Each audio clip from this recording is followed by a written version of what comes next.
Self-trust is the highest form of self because you're saying, this is mine. This is my human experience. This is my experience on this earth, and I get to decide. Welcome to the Mindset Mirror Connection podcast, the podcast where we debunk the eat less, move more, shrink more mentality and focus on what really matters, which includes your relationship with your body, food, self-worth, and the behaviors that align with all of those. I'm your host, Christina Hathaway, licensed therapist with specialized training in food and body obsession, certified personal trainer and nutrition coach. At the Mindset Mirror Connection podcast, we believe what you say in your mind, you see in the mirror. So let's have a conversation about that. Before we get into today's episode, I want to make sure you subscribe to this YouTube channel. Also, if you don't want to miss any content that's being dropped, make sure you hit that notification bell as well. I also want to know who are the people you want to hear from on this show and what topics would you like me to continue to cover. Thank you so much for your continued support. Now, let's get into the episode. What is up, guys? We are here, the 8th day of Christmas, the 8th day of holidays. We made it through this series. I hope you've enjoyed this series. Myself and my team picked out these particular themes for you, and I'm so excited that you're here. I'm so excited that you took this time out for yourself to learn something about your physical and mental health. You are amazing. Merry Christmas. For those who celebrate Christmas, it is Christmas Eve tonight. For those of you out there, great night to get your protein in. If you're a Catholic, the Feast of the Seven Fishes, great amount of protein. But today we're going to have a heart-to-heart. And we're going to talk about this next season being the season of self. And a lot of people right now, so basically we're going to get through Christmas and then all of the ads are going to start. And all of the ads are going to be about you being a new you, new year, new me, right? This be better, fix yourself, start over, try harder. It's going to be all about like, you have to fix something, you piece of shit. I know, harsh. But today I'm going to tell you the exact opposite of that. Now you're probably saying like, aren't you like the self-improvement chick? No. I am a self-respect girly. And self-improvement, while it has good intentions, is oftentimes rooted in you not being enough. And you are enough, just as you are. This is not the season to like where you need to reinvent yourself. This is remembering who you are. What I tell people all the time is that the parts of us that we're oftentimes seeking in our ideal self. So have every single client complete the ideal self questionnaire the first week they start this program. Every single part that you are wanting to be exists in you now. And one of the questions I ask at the end is like, how are you already acting from this place? And every single person is able to answer that question. But even more importantly, you already have the capability to understand you already have the strength. You have the compassion, the empathy, the softness. You have the clarity and like awareness or intuition. You have the courage to understand your needs. You have needs. You have emotions. You have wisdom. You have truth. You have always had those, my dear. Look at a baby. They pick up on vibes. They're like, ugh, I don't like Uncle Dave. They know when they're hungry. They know when they need something. They know when they're upset. They know when they're scared. That's always been there. But somewhere along the way, especially weeks like the week we're about to walk into, we're told, no. Don't listen to yourself. Listen to us. You need to be fixed. You're a fucking problem. I'm going to tell you the opposite of that. You are not a problem. So today we're going to talk about the difference between this like improvement culture, fix me culture versus a culture of self-respect, how to reflect on yourself, because we want to reflect. We want to grow. That doesn't mean we have to fix. Think about growth. I can trim a tree and it will continue to grow. I don't chop it down and say, plant a new fucking tree. And then that's how my old tree becomes better. No, I trim it down. I water it. I take care of it. And that tree grows. We don't chop the tree down. But in this fix me culture, it wants you to chop the tree down, says your tree's not good enough, plant a new one. We ain't doing that. We're not doing that. We're talking about self-trust, of course. It's something we just, is going to be a continuation of our conversation around control and unwrapping control and how to integrate everything you've learned so that you become who you are, not something that you have to do or fix. So settle in, baby girls. Take a little breath. This episode's going to be an exhale. So as I had mentioned, we're in the fix me era of the year because you need to be fixed. You are a problem, and you need to understand that you're a problem and that we all have the solution, right? All of the influencers, all of the GLP-1 companies. God, I can't wait for those fucking commercials. Luckily, I watched YouTube all day. They say, fix yourself. You're not enough yet. And we've done it. We've done it over and over again. We give into it. And we come in with this idea that, this self-improvement, fix me culture is so driven in a scarcity mindset. A scarcity mindset that, I have to do this in order to receive this. And if I don't do it, I won't receive the outcome. So let's just look at weight loss. When I lose weight, I'll feel more confident. When I lose weight, I'll find a partner. When I lose weight, my husband will want to hold me again, right? If I'm disciplined enough, then I'm worthy. Then I'm a person who is worthy. I've had women literally write that down in some of their check-ins. If I could just choose a better food, I feel like I'd be a better person. By choosing a food? No. That's not it. When I get that job, then I'll be proud of myself, right? When I lose the weight, that's a big one because y'all know you've lost weight before, but it wasn't enough. I mean, I've been lean as fuck. And when I was unhealthy, it wasn't enough because we're driven by this idea that we're broken and we need to be fixed. And will it ever be fixed? Because who's deciding when it's all good, right?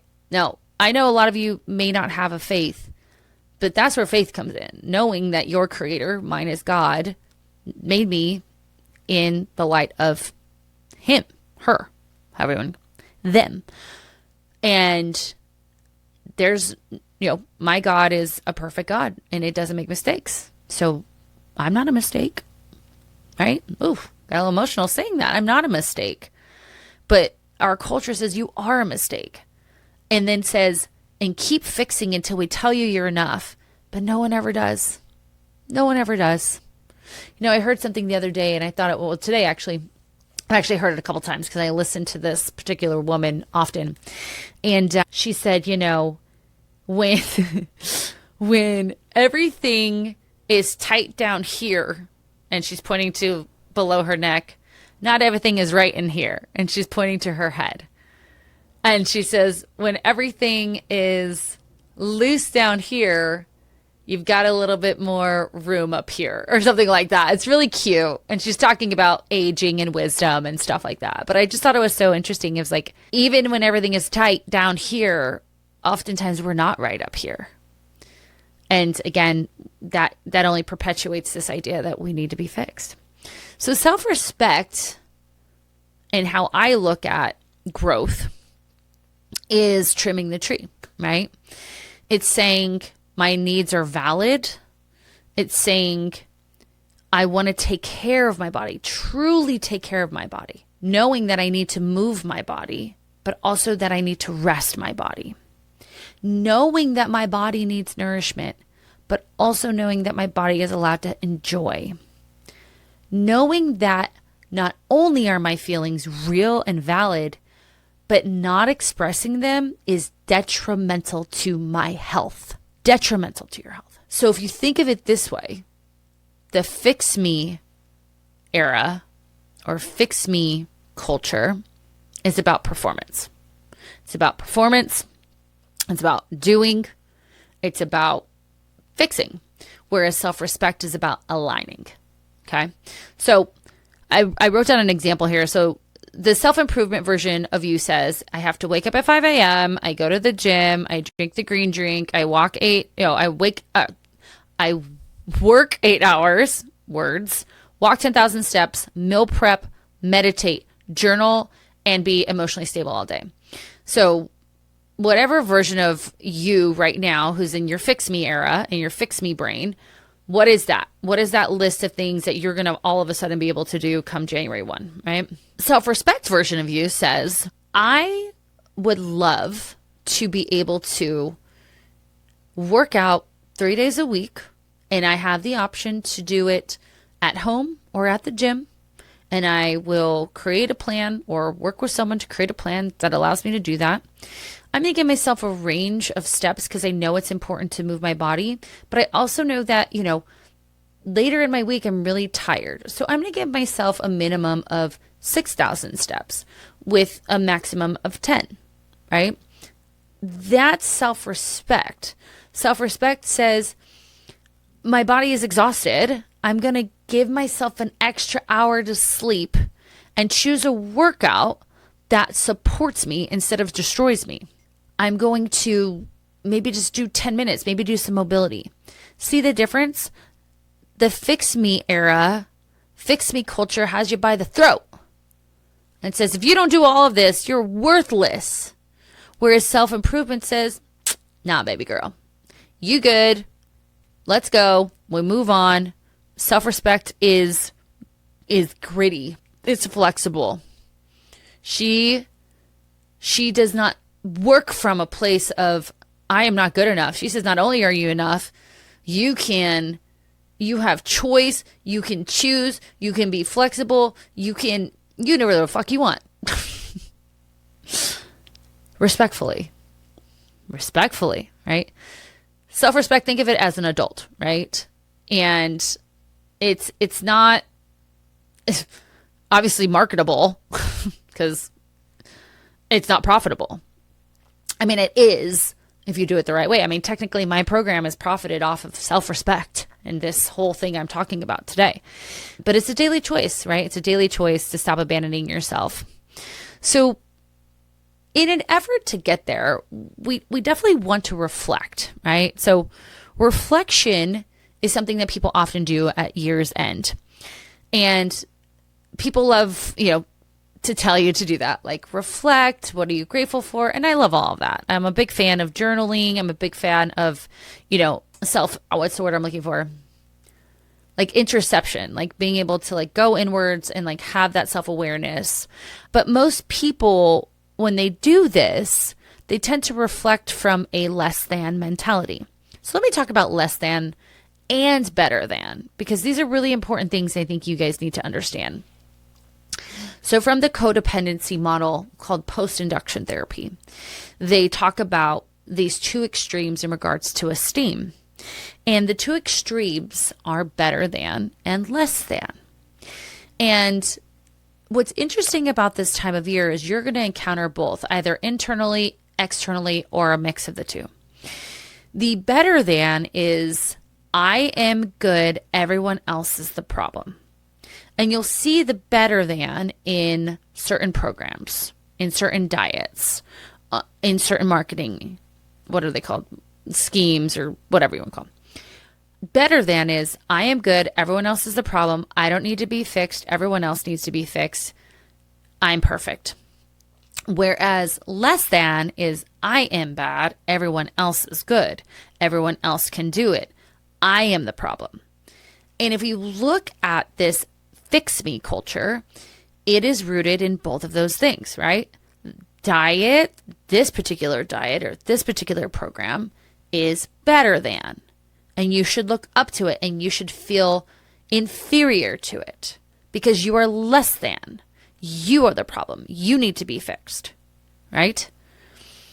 And the problem with reflection is oftentimes we're looking from both of those lenses. Whereas when we reflect back, I want there to be a sense of same as, which I'll talk about in a second. But when we're coming from that better than, less than, because again, we're getting hit by it in media that that girl that's frolicking on the beach is better than you. And so you're less than, you need to fix yourself. You're a woman who makes it all happen. The deadlines, the deals, the demands. You're disciplined, capable, and results driven. But lately, it's taking a lot more effort to feel like yourself. You're still achieving. You're not thriving. And deep down, you know, success shouldn't cost your energy, your focus, or your peace. You don't need another plan. You need a strategy that matches your ambition. You've built a life around achievement, but no one ever taught you how to sustain it.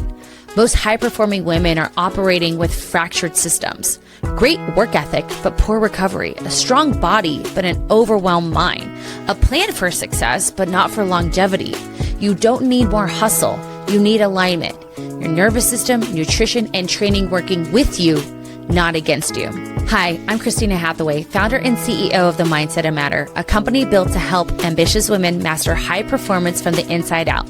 I have a master's degree in marriage and family therapy with specialized training in food and body obsession, certified personal trainer and nutrition coach who spent over 15 years helping women reprogram their relationship with achievement, food, and their body that they lead from. I integrate clinical psychology, behavioral science, and performance physiology to create what most programs miss: a complete strategy for mental clarity, physical resilience, and sustainable success. This isn't just life coaching. This is human performance training for elite women, where therapy meets science and strategy meets embodiment. This Black Friday, I'm opening a limited time opportunity to work with me directly, offering $775 off our 6 months one-to-one mentorship. This is a personalized, high-touch transformation program where therapy meets training and nutrition. We'll rebuild your energy, your metabolism, and your mindset so you can lead with clarity, confidence, and strength that lasts. Or also $775 off our 6-month group mentorship with Coach Liv, with my direct oversight and involvement in monthly calls. Same science-backed framework delivered in a community for women who want accountability, precision, and power alongside other overachievers. There are no strict meal plans. There's no hustle culture. There is no one-size-fits-all routines. You'll get an evidence-based system that blends therapeutic insight to regulate your nervous system and rewire your relationship with yourself, nutrition strategy to fuel your focus, stabilize your energy, and restore metabolic health, performance training that builds strength, stamina, and resilience without sacrificing your recovery. Because structure isn't the enemy, misalignment is. When your body and mind are optimized, you don't just get results, you keep them. This is the blueprint for you to become unstoppable. This Black Friday offer is open for a limited time only. When it closes, it closes. No extensions, no exceptions. If you're ready to stop settling for functioning and start operating at your full potential, this is your power move. Because wellness isn't self-care, it's a performance strategy. And the women who understand that, they don't just succeed, they lead this standard. The Mindset of Matter, where therapy meets physiology, where high-achieving women come to lead stronger, think clearer, and live with unmatched power. You start this kind of reflection in this like self-beatdown mentality, right? I should have done that better. I wasted so much time that wasn't productive. I can't believe I'm still dealing with this. That's a big one I hear all the times. My old habits came back. I'm getting back into my old ways. I'm not helpful. I suck. I'm not productive. I have no growth, so on and so forth. That's not fun. And that's just going to keep you stuck because you've been living from this improvement culture place for probably your whole life. And it's incredibly punishing. It is incredibly codependent. So when we're reflecting, we have to think about like, what lens am I reflecting from? And for, again, a lot of women, they're going to reflect from this less than place. And that's really punishing. And again, it all ties together. They want you to reflect from a punishing place. They want you to think that you're missing things from you, that they don't exist, that you have to become anew. They want you to believe that. Punishment works for them. It works for the fix me culture. It's created billions of dollars in the fix me culture, right? Whereas if we were reflecting from a place of curiosity, rather than criticism. One of my favorite things to say to you guys is when we get critical, instead get curious. That's what I want to happen in your reflection. I want you to create curiosity in a very gentle way, in an observational way, in a way of creating awareness, in a way of creating more compassion, something that you've heard a lot about in the past in this whole series. Curiosity sounds like, what stood in my way? What triggered me? What part of me was trying to protect myself doing that thing that I did? What fear was underneath that reaction or inaction? What need wasn't being met? How can I meet it? How can I begin to meet myself this year? You see the difference? Fix me says, you shoulda, coulda, woulda, you suck. Curiosity says, but why? And I think I said this, I haven't said it in a while, so I think it's worth coming back to. If I was your coach, and you probably had this coach, and I was just like, yeah, what is your problem? Like, I just don't understand, like, why you can't fucking figure this out. Like, we've been working on this forever. Like, what is, get it together. Would you want to work with me? For some of you, you're like, yes, absolutely. That's what I want. And that's a trauma bond. And we need to talk about that. No, you wouldn't. You shouldn't. That's a should. I'm going to shit on you. You shouldn't want to work with that person. But instead of, I was like, I'm interested, what is standing in your way of this? Like, is there an emotion? Is there a belief about yourself? What story are you making up? And when I have that curiosity with my clients, it opens them up to this idea that, wow, it's not just me, being a piece of shit. There's something subconscious going on here that I haven't been aware of. And now I'm bringing it into awareness. We talked about the levels of competence, right? This is conscious incompetence. Now I know there's a problem here. And then I get to come in and help them fix it, right? So curiosity is so important in reflection, and being able to just look at, okay, I feel like there are areas of growth in my life, and maybe this year I focus on one, and I can look back and reflect on where my blind spots were in that area of growth. So just an example, so like a critical reflection is like, oh my God, what is wrong with you? Why can't you control yourself around food? Okay. Where curious reflection is like, I notice I reach for food when my shoulders feel really tight. Or I notice I reach for food when I'm by myself. What support am I missing in that moment? Right? What is my body trying to tell me? What emotion am I trying to avoid? Or one of my favorite things that I ask clients is, what do you think that food was providing you? And they're like, relief. Relief. We can work with relief, right? We can teach you how to create relief without food. You see the difference? It's the same behavior. We're reaching for food in an emotional state, but completely different outcomes. Because remember, if you're example one, you're just shitting all over yourself. You're full-blown self-deprecation. Whereas option two is awareness, it's kindness, it's softness, and you're more likely to follow through with something that will actually create change because you're figuring out where the barriers are. So as I mentioned, self-trust is the highest form of, I wrote discipline, but I don't even like that word. It's this highest form of self. I have, since my dad passed, really gotten back into church. And I love this book. It's called Conversations with God. I shouldn't say church. That's not true. I've gotten back into learning more about God because I don't go to church. I listen to some churches, but I listen to a bunch of different people because I like the way that they explain things. However, this book called Conversations with God, I've listened to it probably, I think this is the third or fourth time.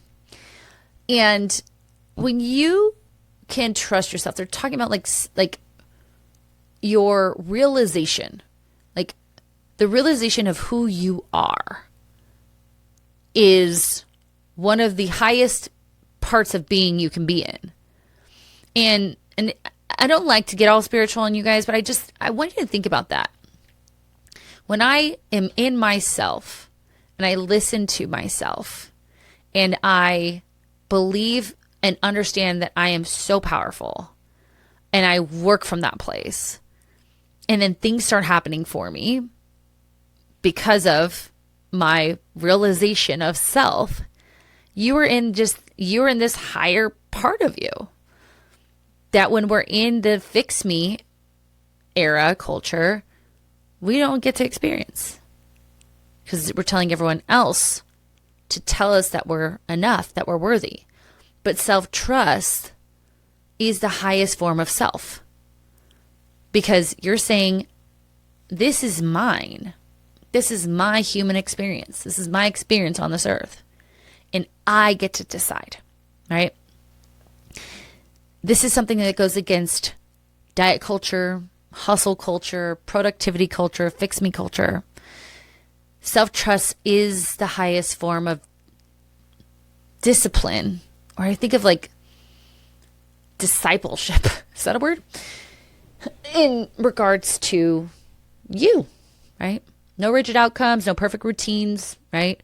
No color-coded schedule or punishing workouts. No. That's not discipline, even though people will tell you that. My girlfriend, Michelle Carroll, who's been on this podcast, she's done some amazing work around body image and disordered eating, especially in the fitness industry. And you will not believe people who come after her from the fitness industry calling it discipline. It's control. It's counterfeit control. If you don't know what that is, please check out last episode. True discipline. Oh, let me get comfy. Oh, no, wait, I don't want to bend this knee. You guys, my legs are all jacked up. True discipline, if you will. So we think of the word discipline. It's like, we think of discipline as like a consequence, right? So if we look at the word discipline, oftentimes we think that discipline is like, you get disciplined. And that's not what we're talking about. The definition of discipline is the ability to consistently choose actions that support your long-term goals and values, even when it's uncomfortable or inconvenient, right?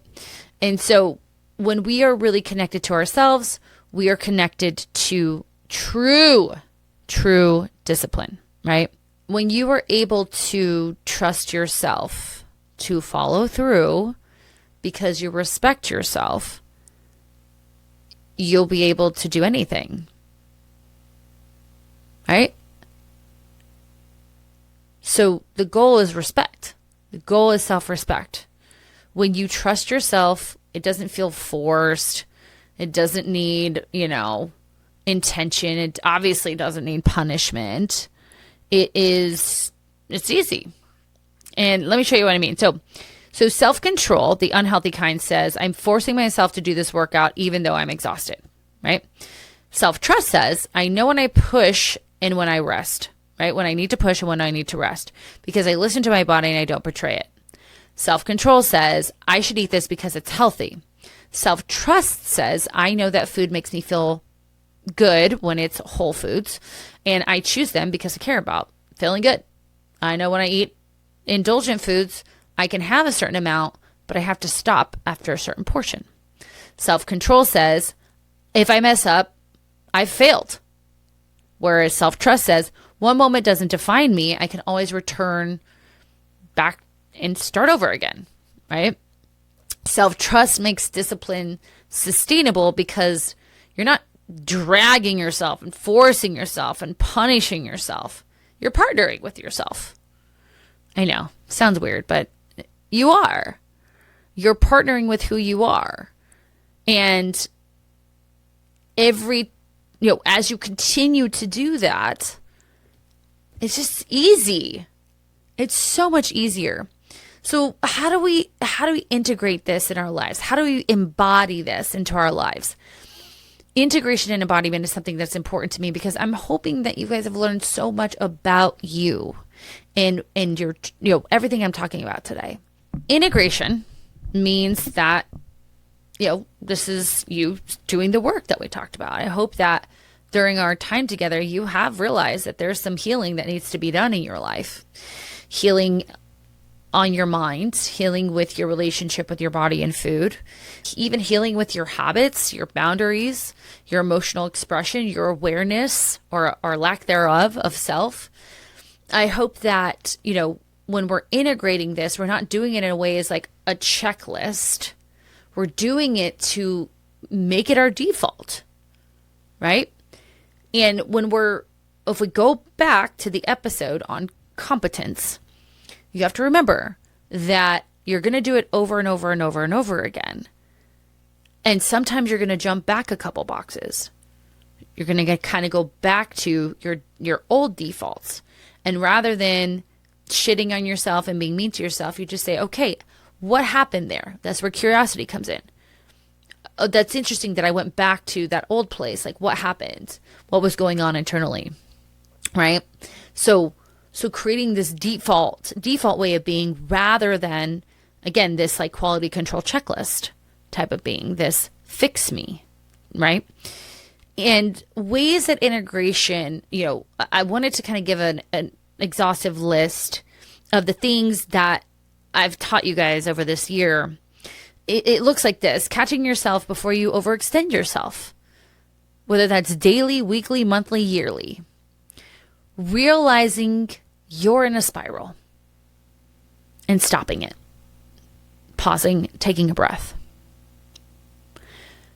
Creating a diet or food routine that makes you feel good, right?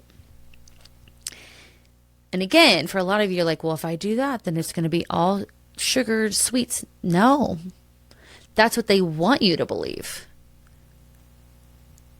It's not true.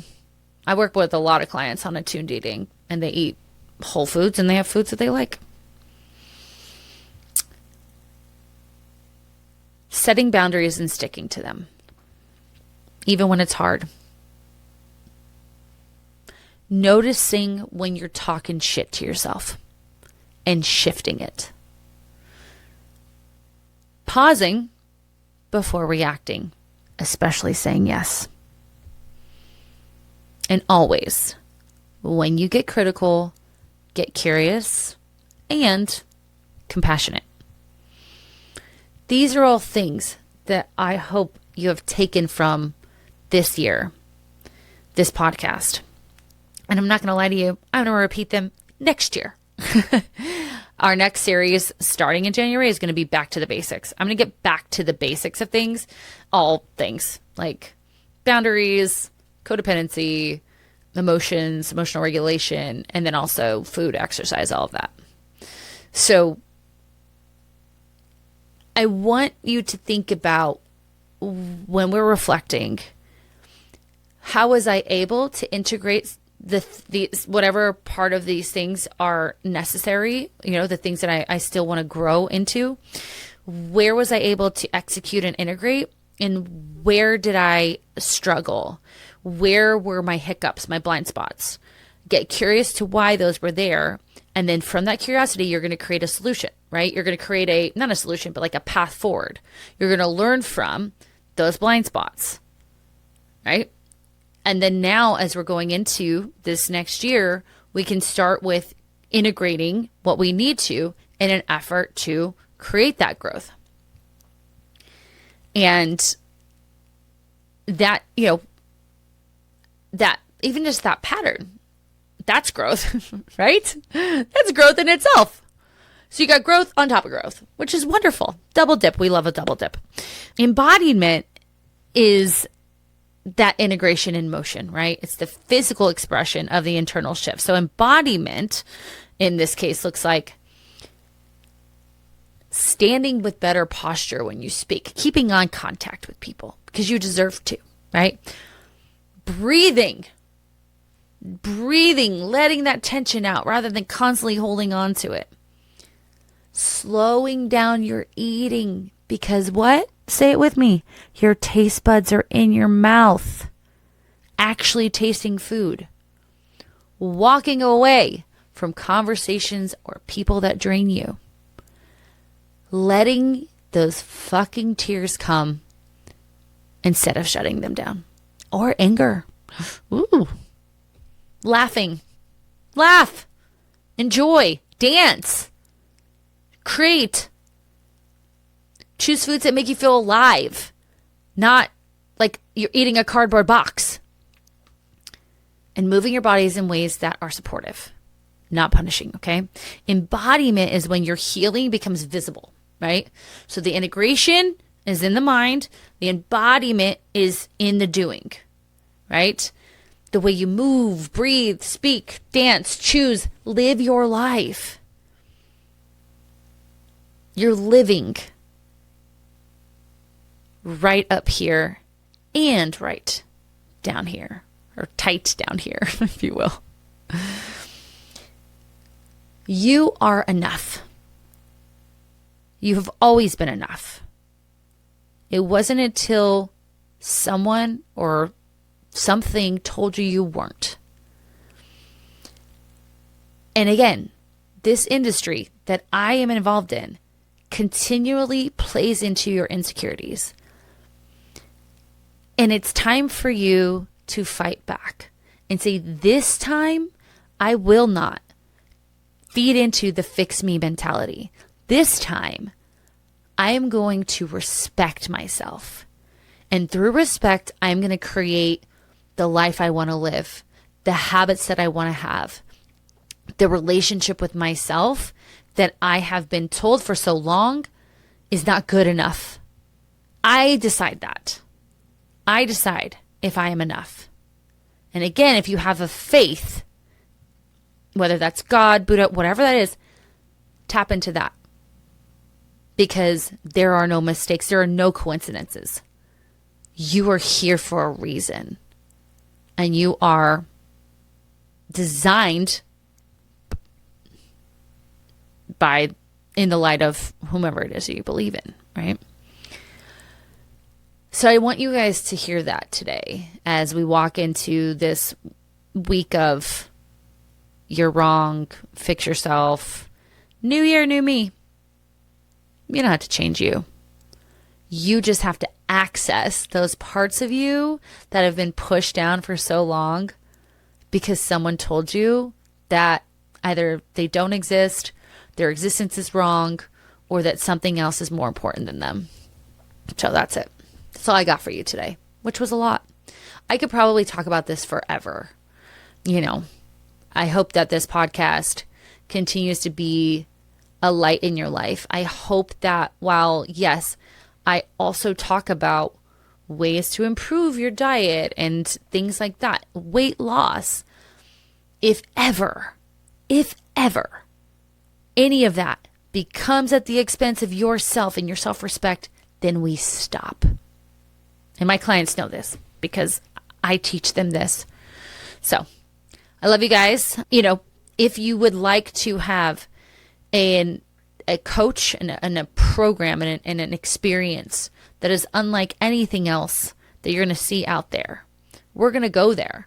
We're going to understand and uncover those parts of you that have been buried for so long. And we're going to get rid of, or at least limit, the parts of you that continue to hurt you, while also teaching you how to take care of yourself. This is the program. This is the only place where psychology and biology meet to help you create and grow, for you to access all that is good in you. So if you're interested, check out the show notes below. Let's set up a clarity call with myself. I am personally running the one-to-one program with Coach Liv, and Coach Liv also takes on the group coaching clients as well. So other than that, Merry Christmas. I hope you have the most beautiful holiday with your family. I hope that this series has helped you get into a better place than you ever have been in any other holiday or any other season. And I look forward to talking to you guys. The next couple of episodes really are about the resolutions and the new year and, you know, come January 1, we're going to talk about how to make it the most growth-ridden, successful year that you can. So stay tuned for that. And I'll leave you guys with this, that what you say in your mind, you see in the mirror. Bye-bye.